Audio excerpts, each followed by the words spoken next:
우리는 예수님께서 율법을 완성하셨기 때문에 더 이상 율법을 지킬 필요가 없다는 것을 잘 알고 있습니다. 그럼에도 불구하고 우리는 지난주 설교를 통해서 율법의 그 항목 세세한 것은 지킬 필요가 없으나 율법의 정신은 반드시 이어가야 된다라는 것을 알게 되었습니다. 그 율법의 정신을 실천하는 것이 어떤 것인가? 그것을 한 가지로 요약을 하면 이웃사랑입니다. 거듭난 심령을 가진 성도라면 반드시 우리의 삶의 관심은 타인으로 옮겨갑니다. 그들을 사랑하게 됩니다. 우리가 누군가를 사랑하고 섬기며 그들에게 필요한 존재로서의 삶을 살아가고 있다면 율법을 완성하신 그 예수님의 뒤안길을 걸어가는 신자의 삶이 분명히 될 것입니다. 그렇기 때문에 오늘 본문의 말씀은 이웃사랑을 실천하는 구체적인 방법에 대해서 기술하고 있습니다. 오늘부터 이어지는 5장 마지막 절까지는 6가지의 크리스찬의 삶의 실제적 원리를 설명하고 있습니다. 그런데 그 실제적 삶의 원리를 설명할 때 예수님께서 그 유대인들이 그 말을 듣고 있는 자들이 이거는 율법에 이렇게 하는 게 당연한 건데 라고 생각하는 부분을 완전히 깨부수고 있습니다. 신랄하게 비판하고 있어요. 이 6가지는 살인, 간음, 결혼, 맹세, 보복, 원수 갚는 일을 다루고 있는데요. 예수님께서 이걸 깰 때 어떤 화법을 쓰냐면요. 이렇게 얘기해요. 너희가 뭐뭐뭐뭐 하라고 들었지. 하지만 그러나 but 이런 화법을 써가지고요. 너희가 지금 알고 있는 것과 대립각을 세워서 아냐 라고 설명을 하고 있는 거예요. 그 첫 번째가 뭐냐면 살인하지 말라라는 겁니다. 지금 이게 개역개정인데요. 여러분이 보고 계신 게 이 개역개정 성경이 번역이 잘 된 것임에도 불구하고 좀 아쉬운 부분이 있어요. 요 21절 마지막에 들었으나 라고 되어 있잖아요. 요 부분이 원어에는 그리고 영어에는 처음에 등장을 해요. 그러니까 들었다 라고 써 있어요. You have heard 라고 돼 있어요. 그러니까 이렇게 이어지는 느낌이 아니라 딱 하고 끝나요. 그리고 22절을 시작하면서 그러나가 원래 들어있어요. 근데 이 번역 한국말이 들었으나라는 게 사실은 그러나가 들어있는 거잖아요. 그죠? 근데 요게 들었으나로 번역을 해서 이게 다 물같이 22절까지 흘러가게 돼 있으니까 개역개정으로 보면은 이게 딱 구분이 안 돼요. 근데 원어와 영어 성경엔 but, 그러나로 시작을 합니다. 요 개역개정 이후에 나온 성경 번역본은 다 그러나로 시작을 해요. 아무튼 예수님이 그들이 지금까지 알고 있는 내용을 비판하는데요. 어떻게 비판하느냐? 일단 지금 여러분이 눈에 보는 예수님께서 옛사람이 이런 얘기했지, 누구든지 살인하면 심판을 받게 되리라 라는 요 하이라이트 된 부분이 율법에는 없습니다. 율법에는 없는데 너희들이 지금 그렇게 알고 있잖아 라고 얘기하는 거예요. 왜 없는 저 얘기가 들어갔느냐? 이 말은 시간이 흐르면서요, 원래 출애굽기에 살인하지 말라 10계명에 있잖아요. 근데 이거를 바리새인과 서기관들이 해석을 하면서 전통적으로 규례를 막 갖다 붙였어요. 그래서 추가된 말입니다. 그래서 옛사람에게 말한 바 들었으나, 이게 원래 옛사람에게 말한 바가 이렇게 수동태예요. 그러니까 너희가 옛사람으로부터 이런 얘기를 들었었지, 근데 그거 아니야 라는 얘기예요. 그래서 그 앞에 그렇게 콕 집어가지고 실제적으로는 그렇지 않아 라는 얘기입니다. 그러니까 너희들이 알고 있는 내용들은 사실 율법이 아니라 오럴 트래디션, 그러니까 구전된 거다. 입에서 입으로 전해 내려온 거지 실제는 하나님이 너한테 그런 얘기 안 했어 라는 거예요. 실제 구약에는요, 전쟁으로 살인을 하거나 혹은 법을 집행하기 위해서 죽이는 경우 있잖아요. 이런 거 말고요, 범죄에 해당하는 경우는 크게 2가지로 구분이 가능해요. 첫 번째는 고의로 사람을 죽이는 경우예요. 작정하고. 두 번째는 실수로 죽이는 경우가 있어요. 그러니까 성경의 표현대로 말하면 부지 중에, 알지 못하는 중에 실수로 죽이는 경우가 생깁니다. 이 작정을 하고 죽이는 첫 번째 경우는요, 뭐 예외 없어요. 사형 반드시 죽입니다. 근데 두 번째 부지 중에 내가 알지 못했는데 실수로 죽인 경우에는요 죽이지 않아요. 오히려 율법은요 도피처, 그러니까 도피성이라는 걸 만들어 놔서, 야 실수로 죽였어? 그럼 너 잽싸게 이 도피성에 들어와서 숨어 있어. 그리고 보호해줘요. 왜? 실수로 죽였는데 가족들은 그게 어디 있어요? 내 아들 죽였어? 내 남편 죽였어? 그러면은 그냥 뛰어와가지고 죽일 수 있잖아요. 그래서 살인했음에도 불구하고 그를 보호하는 율법이 있습니다. 그런데 이 율법의 전문가들이 어떻게 해석했느냐? 살인만 하면 무조건 심판을 받게 된다 라고 가르쳤어요.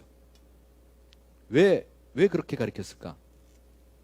누구든지 살인을 하면 심판을 받으리라 라는 가르침이 어떤 이미지를 전해지면서 갖게 되냐면요, 살인하면 심판받아?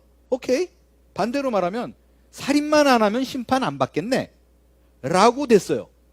그래서 실제 사람을 죽이는 것보다 더 무서운 사람의 마음을 찢어놓고 갈라놓고 헤집어 놓는 그런 말과 행동을 해놓고 이 사람은 처절하게 갈라져서 죽어가고 있는데, 괜찮아, 내가 걔 죽였어? 안 죽였어?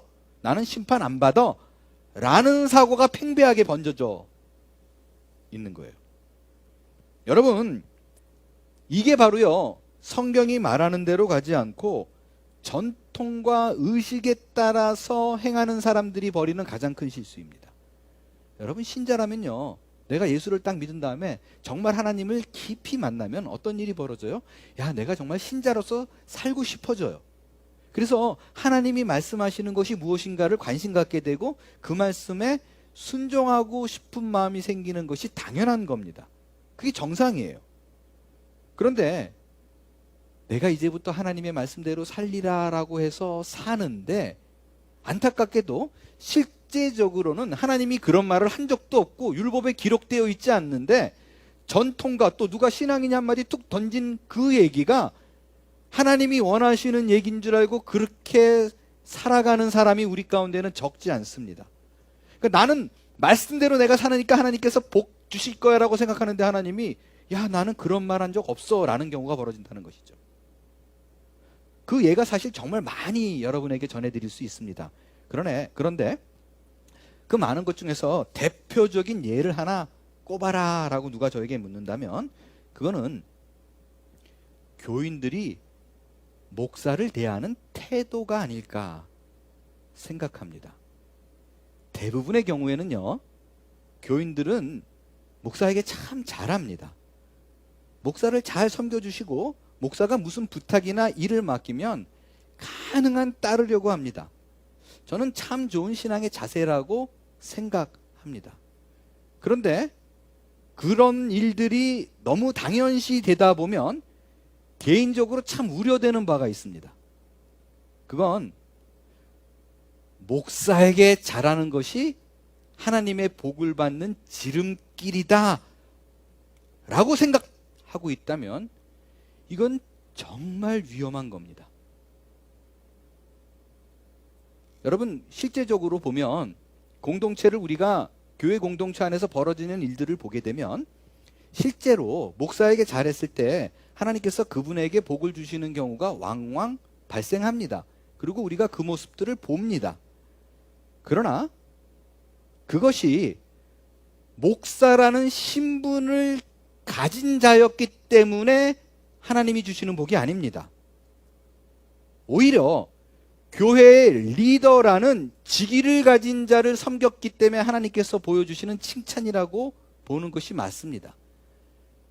그러니까 신분이 아닌 직위 때문이에요. Not identity, but position.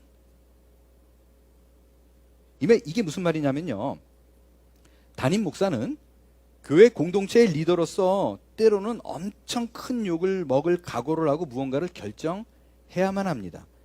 때로는 교회가 무언가 잘못되었을 때 교회 대표로서 책임지는 자리에 있는 사람입니다. 그렇기 때문에 목사가 정신적으로 눌려 있거나 절망에 빠져 있거나 헤매고 있거나 그러면 교회 공동체가 어려워질 수 있습니다. 그런 의미로 교회 리더를 지키는 의미로 하나님께서 그를 살펴주시고 또 리더를 존중해 주는 사람을 향해서 하나님께서 그래 잘하고 있어 라는 의미로 어떤 칭찬과 복의 의미를 베풀어 주는 경우도 있습니다. 하지만 여러분 정말 기억해야 됩니다. 그것이 목사라는 사람은 다른 사람과 특별하기 때문에 다르기 때문에 완전히 그 아이덴티티가 다른 하나님께서 특별하게 여기는 영험한 분이기 때문에 그를 대해주면 하나님께서 자연스럽게 복을 준다라는 건 아니라는 것입니다. 목사에게 잘했더니 복을 주시더라. 교회 리더에게 잘했기 때문에 그런 거예요. 이 말을 다른 차원으로 접근해 보겠어요.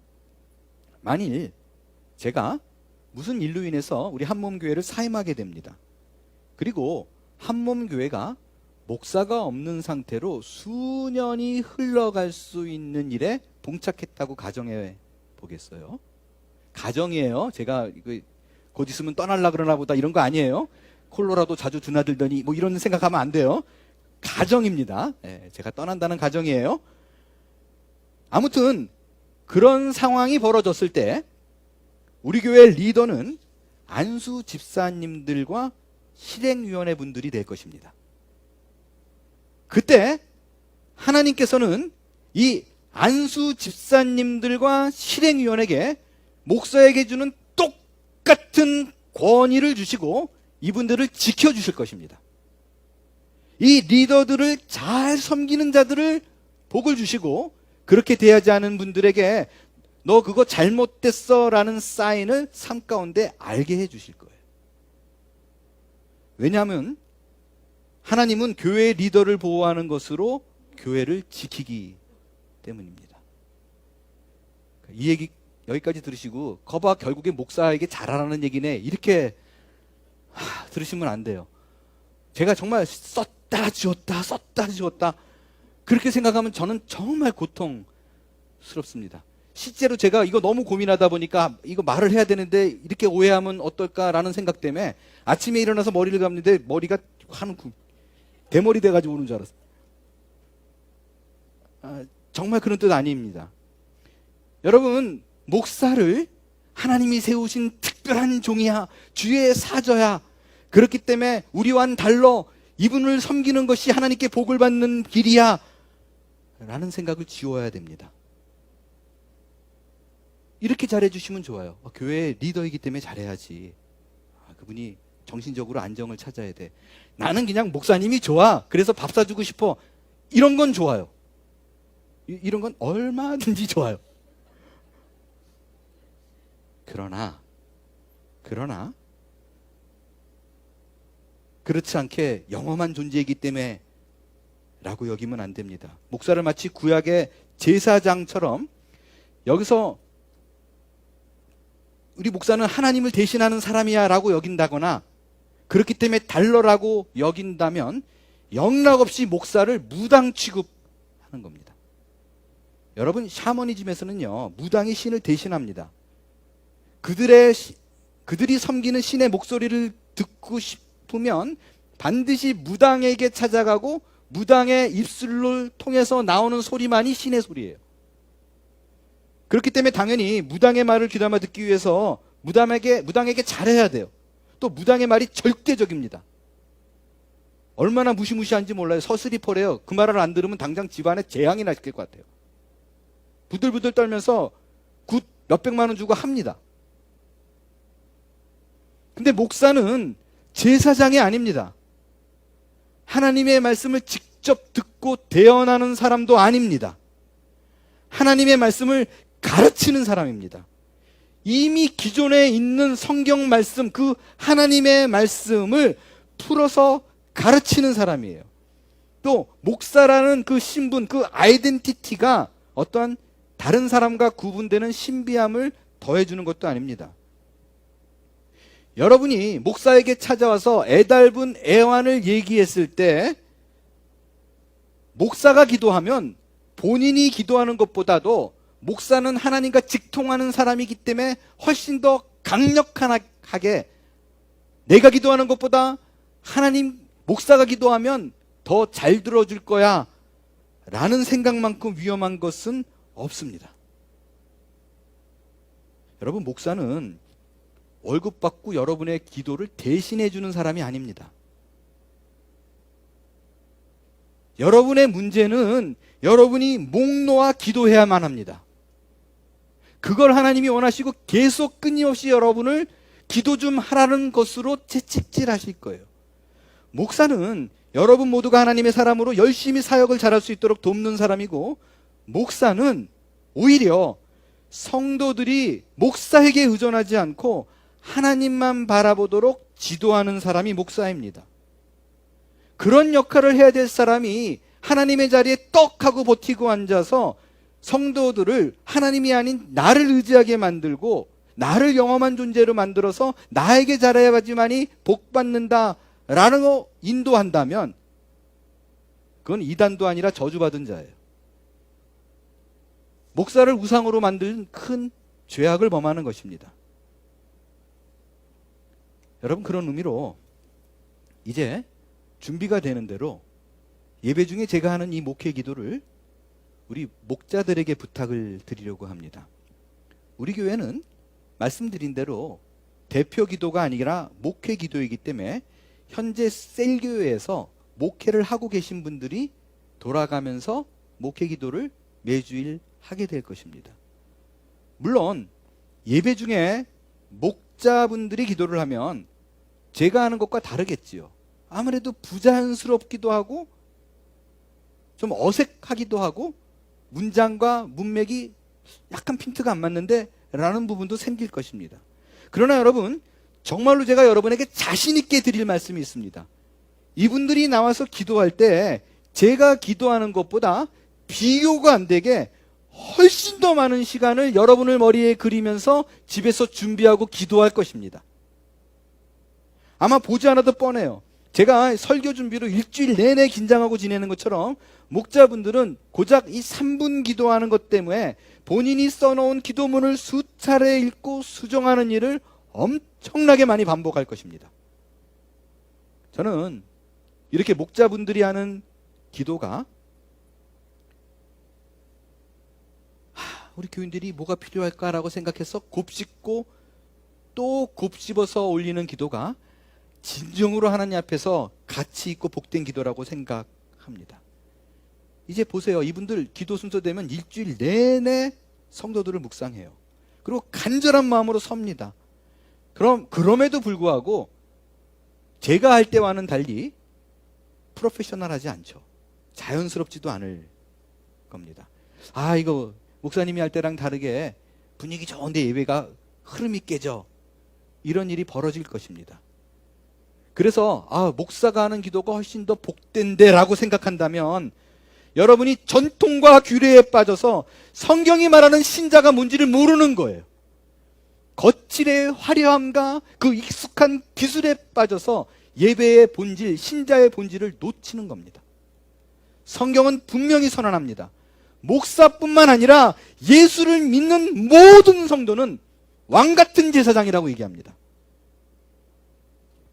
여러분이 목사를 거치지 않고 제사장으로서 직접 하나님과 대면할 수 있는 사람이 되었다는 것을 의미합니다. 목사만이 아니라 목사만의 사명이 아니라 여러분 모두가 하나님의 아름다운 덕을 선포하는 사명자로 부름을 받았다는 거예요. 목사에게 맡겨놓고 목사가 잘하니까 내가 하는 것처럼 여기면 안 된다는 거예요. 이 복을 놓치지 마세요. 이 복을 놓쳐서는 안 됩니다. 목사가 잘해라는 걸로 채우고 자랑하면 안 됩니다. 이것이 성경 말씀이에요. 한몸교회는 이 일을 위해 부름받았으며 꾸준하게 우리의 공동체가 복음 위에 서는 교회가 되도록 힘을 다하게 될 것입니다. 저는요, 진심인데 제가 언제고 하나님 앞에 가게 될 거잖아요. 그때 계속 꿈꾸는 게 있어요. 하나님께서 정말 야, 너 이건 네가 이 땅에 있을 때 진짜 잘했어라고 받고 싶은 칭찬이 하나 있어요. 그건 뭐냐면요, 제가 월급 받고 일주일 내내 아무것도 안 하는 거예요. 아무것도 하지 않아도 한몸교회가 건강하게 든든히 서는 날이 오게 되면, 심지어 이 주일 설교도 평신도 분들이 전화해서 은혜를 받는 그날이 온다면, 하나님 앞에서 야, 너 진짜 잘했다, 그거 정말 잘한 일이야 라고 칭찬을 받을 겁니다. 저는 여러분 이게 그냥 뭐 한번 던져보는 게 아니라 아시는 분은 알아요. 제가 부임했을 때 모일 때마다 툭툭툭 농담처럼 던졌습니다. 그리고 이게 저는 불가능하다라고 생각하지도 않아요.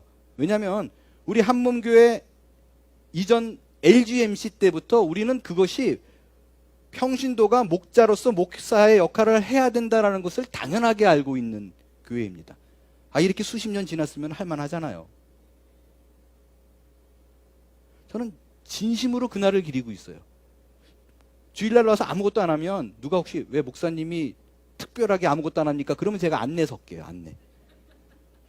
안내 서는 날을 꿈꾸며, 그러면 저는 할 일 다 했다라고 생각해요. 이게 진심이에요. 예수님은 하나님의 말씀보다 전통과 규례를 중히 여기는 시대의 가오를 지적합니다. 단지 살인만 하지 않으면 심판을 받지 않을 것이라고 생각하는 이들에게 아주 충격적인 선언을 합니다. 그거는 형제에게 노하는 자마다 심판을 받게 되고, 형제를 대하여 라가라고 하는 자는 공회에 잡혀가게 되고, 미련한 놈이라 하는 자는 지옥불에 들어가게 되리라 라는 말씀입니다. 그러니까 여러분 여기에 화내도 지옥 간대요. 라가가 뭐냐면 바보 멍충아, 뭐 심한 욕도 아니에요. 쌍욕도 아닌데 바보 멍충아 미련한 놈아 그러면 너 지옥 이거래요. 살인한 것과 똑같대요. 이게 무슨 말이에요? 아니 지금까지 예수님이 다 율법을 완성했다며요. 세세한 거 지킬 필요 없다며요. 아니 율법의 정신만 지키면 된다라고 얘기하는데 이게 갑자기 웬 날벼락이에요? 이게 앞뒤가 안 맞잖아요. 여러분 이게 무슨 뜻이냐면요, 네가 정말로 예수를 믿어 하나님의 사람이야 그러면 이런 일들이 자연스럽게 너에게서 나온다라는 얘기예요. 그런데 예수님은 분명히 이런 것조차도 모든 율법에서 눌림에서 자유하기 위해서 십자가에 돌아가셨습니다. 그렇죠? 지금 22절 보세요. 이거 읽으면 자유스러워요? 와 신난다 라고 했다 갑자기 목을 확 졸라 오잖아요. 누가 화 안 낼 수 있는 사람이 있어요? 누가 모욕적인 말, 욕 안 하는 사람 이 중에 누가 있나요? 그럼 여러분 다 지옥불이에요. 아니 오히려 예전에는 살인만 안 하면 괜찮았어요. 근데 이거는 욕해도 지옥 가요. 그럼 예수님이 왜 돌아가신 거예요? 앞뒤가 하나도 안 맞잖아요. 이거를 사도 요한이 정확하게 풀어서 연결시켜서 우리에게 얘기합니다. 사도 요한은 예수님께 직접 배운 사람이라 똑같은 말을 해요. 무슨 말을 하느냐? 요한일서 3장 15절. 그 형제를 미워하는 자마다 뭐 하는 자다?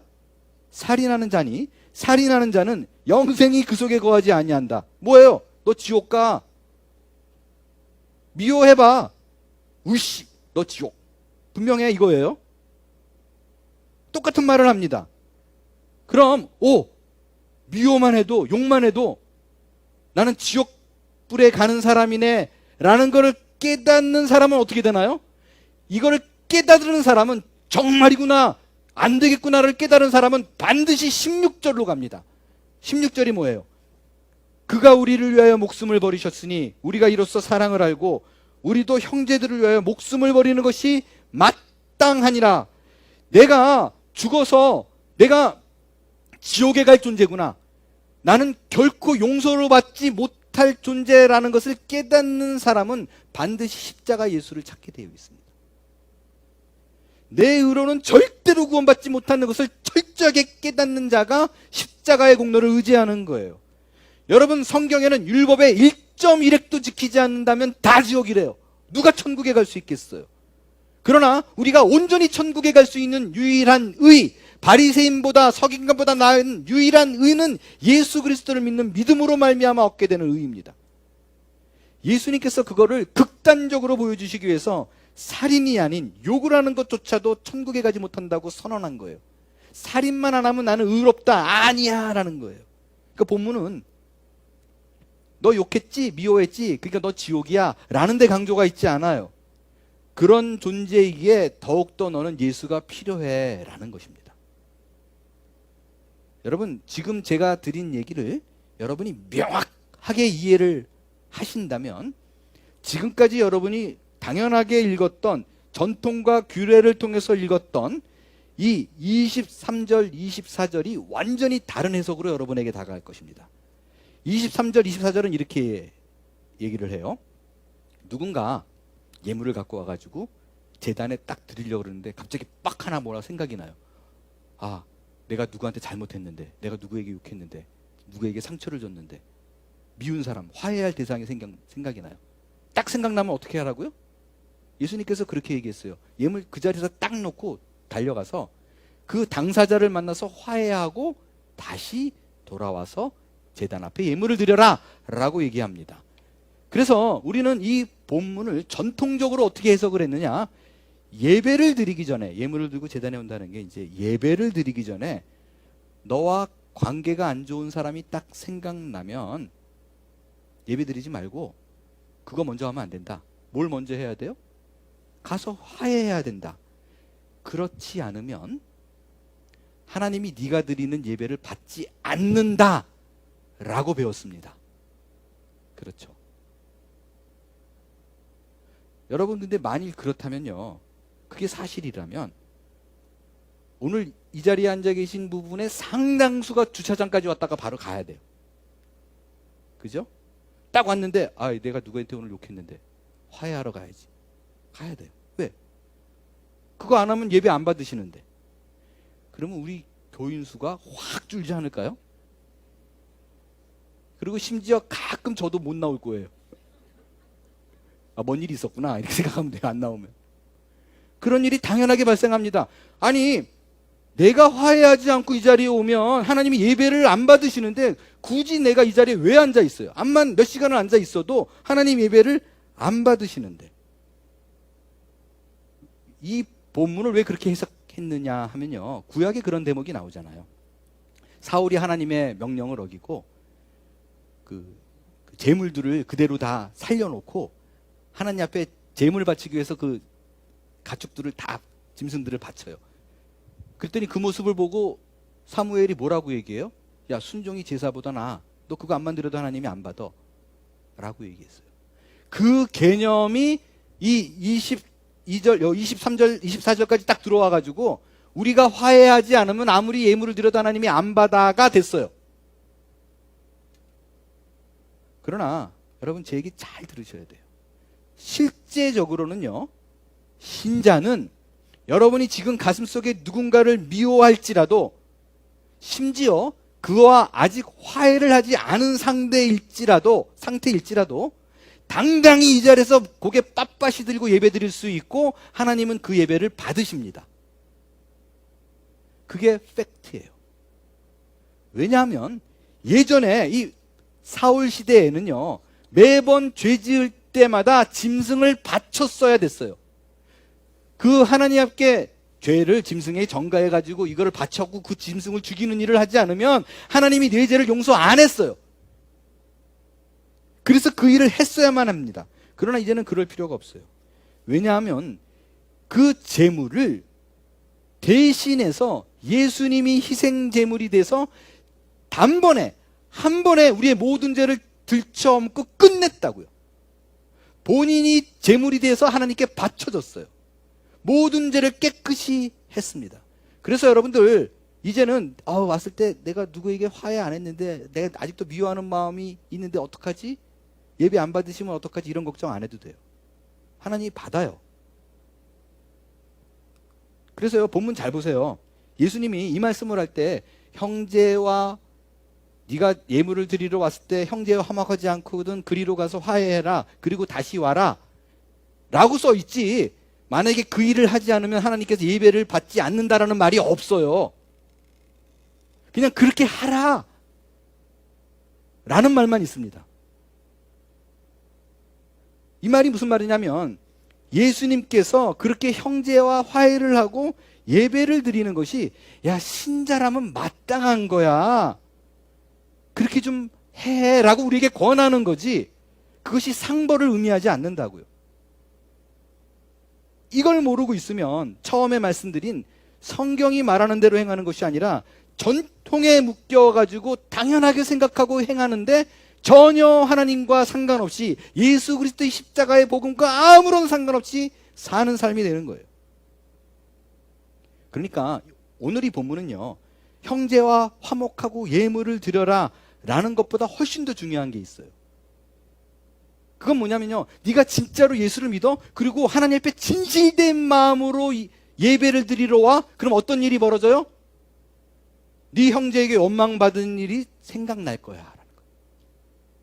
이게 훨씬 더 중요한 거예요. 정말로 예수를 믿으면 반드시 내가 해야 될, 해결해야 될 과제가 있다는 것을 예배 중에 자꾸 앉아있으면 걸리적거리는 거예요. 아, 예수님이 하라 그랬는데. 이게 있어야 신자예요.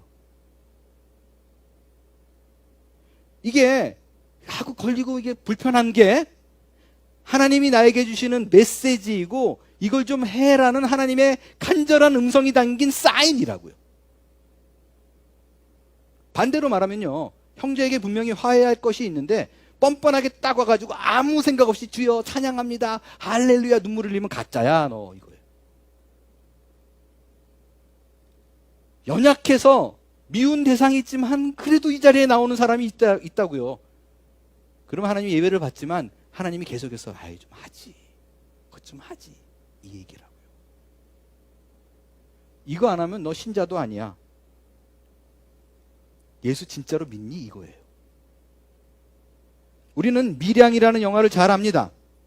이 영화를 보게 되면 아들을 혼자 데리고 사는 시내라는 이름을 가진 여자가 있어요. 밀양이라는 지역에 아들을 데리고 가요. 근데 유괴범이 아들을 납치해서 죽여요. 그래서 완전히 모든 삶이 무너집니다. 그 상태에서 교회에 우연히 갔다가 주님을 만나요. 그래서 시간이 흐른 다음에 신앙으로 그것을 이겨내고 안정을 찾아요. 그래서 이 여자는 본인이 신앙으로 이겼다라고 생각했어요. 그래서 저 살인자를 내가 교도소에 찾아가서 만나면 용서할 수 있을 거라고 생각했어요. 그래서 교도소를 갑니다. 그리고 그 면회를 신청해요. 살인자가 딱 나오는데 나올 때부터 당황합니다. 왜냐하면 그 살인자가 미안한 기색이 전혀 없이 정말 해같이 빛나는 얼굴로 나오는 거예요.